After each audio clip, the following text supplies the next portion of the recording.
In the vastness of eternity, before the foundations of the earth were laid, before the stars burned with light, and before humanity drew its first breath, there existed a divine order in the heavens. God, in His majesty, created beings of splendor to serve Him, to worship Him, and to reflect His glory. These were the angels, countless in number, radiant in beauty, and mighty in strength. Among this heavenly host was one who stood apart, surpassing the rest in brilliance and honor. His name was Lucifer, the light-bearer. Lucifer was not just another angel. Scripture describes him as the seal of perfection, full of wisdom and perfect in beauty. Ezekiel 28. His covering was like a robe of precious stones: sardius, topaz, diamond, beryl, onyx, jasper, sapphire, emerald, and gold. His very being was a masterpiece, a reflection of divine craftsmanship. His voice, some traditions say, carried the harmony of instruments, as though music itself lived within him. Lucifer was given an exalted place, anointed as the cherub who covers. This meant he stood close to the throne of God, overshadowing it with wings of glory, a position of intimacy and trust. Few in creation were closer to the heart of God's majesty, but here lies the mystery. Even in perfection, God granted His angels free will. They were not mindless beings. They could choose obedience, or they could turn away. And in the heart of Lucifer, something began to stir, a seed of pride. At first, it may have been a whisper. Look at your beauty, see your wisdom. Why should you not rise higher? Over time, that whisper grew into ambition, and ambition into rebellion.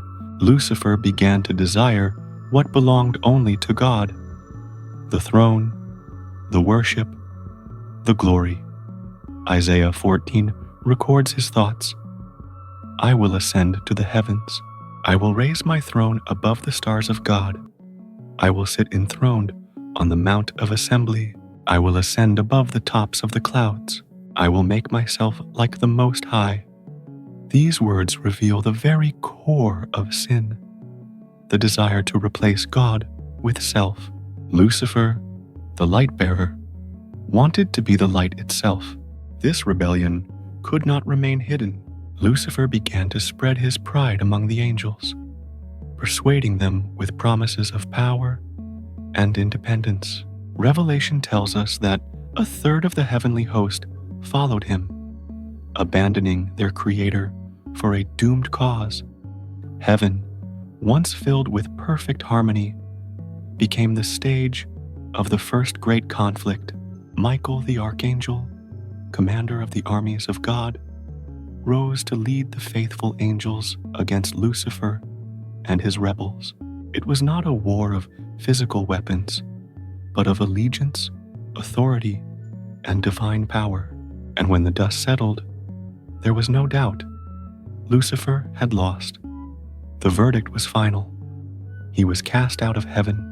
The one who once walked among the fiery stones, who shone with radiant beauty, was hurled down in defeat.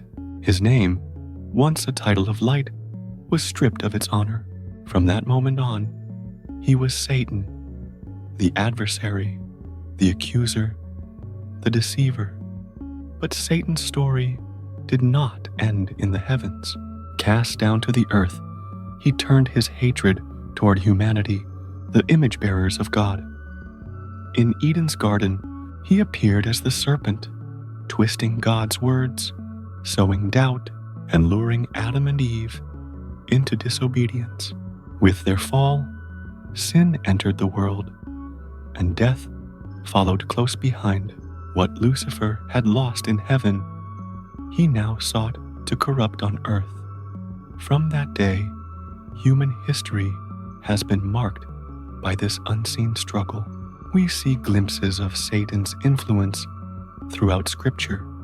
In Job, where he accuses the righteous before God. In David's time, where he incites pride and sin. In the prophets, where false idols and wicked rulers rise under his sway. His fingerprints can be traced in every act of rebellion against God. Yet even as Satan plotted, God's plan for redemption unfolded.